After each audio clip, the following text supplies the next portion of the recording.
Hello, I'm Cameron. I'm Donnie. I'm Derek. I'm Josh. And I'm Catherine. So the case that we were presented was a female infant recently born in the breech position has come in for her first well baby visit. Upon examination, you notice her legs are different lengths. She has uneven skin folds on the thigh, and there is significantly less mobility or flexibility on one side.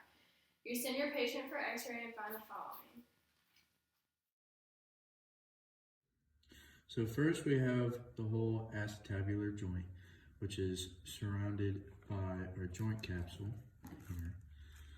And beneath the joint capsule we have the femoral shaft, which leads to the neck of the femur, and the femoral head, which is connected to our acetabulum, which is covered by the labrum.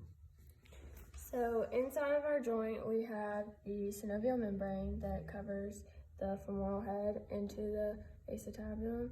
And then in between those, you have synovial fluid helping with movement. As far as ligaments goes, this one that is two-stranded is the iliofemoral ligament. This is the pubofemoral ligament. And then on the underside, you have the ischiofemoral ligament. And then we also have the trochanteric bursa on the greater trochanter.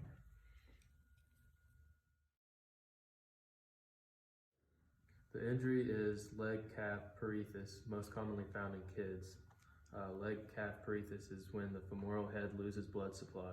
This causes the head of the femur to collapse and become inflamed and irritated. As the injury continues, the body absorbs the dead tissue called avascular necrosis. The body is also forming new cells that will reshape the femoral head. Leg calf paresis is what happens when there isn't enough blood supply to the ball head of your child's femur, connecting to the hip. This is disrupting the joint, causing the ball head of the femur to die. Because of this, the ball head loses its shape, which causes your child to be in pain with any movement, also restricting their movement. Your child's ball head may restore itself, but if it doesn't restore itself to the fullest capacity, then the ball head can cause the joint of the hip pain. We can provide surgery, and what that will do is make a mold covering the injured ball head of the femur, which will then help support the ball in the socket without any pain or limit of motion. This isn't the only treatment that is applicable. Some symptoms you may see arise from leg calf paresis is, other than pain, this usually only occurs in one hip, but some children have had cases where they have had both hips affected at different times. Some risk factors involving this disease include age. This can only happen in children that are from 4 to 8, but you are likely to see it in other children with other injuries. You have sex.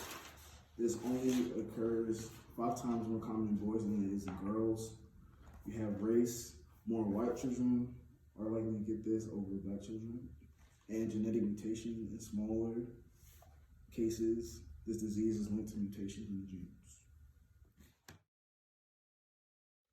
The treatment process of leg calf paresis is dependent on the complexity and severity of the condition. The overall goal of the treatment includes preserving the roundness of the head of the femur, keeping the head in the socket of the hip, preventing deformity while the condition runs its course, regaining hip motion, and eliminating pain. The treatment options non-surgical include resting the joint, activity restrictions, possibly bed rest, casting or bracing to hold the head of the thigh in the bone of the hip socket, permanent limited joint movement, and allow the thigh bone to mold itself in a round shape. The surgical treatment really only comes in one variety. It involves orienting the affected bones and stabilizing their realignment with screws and plates.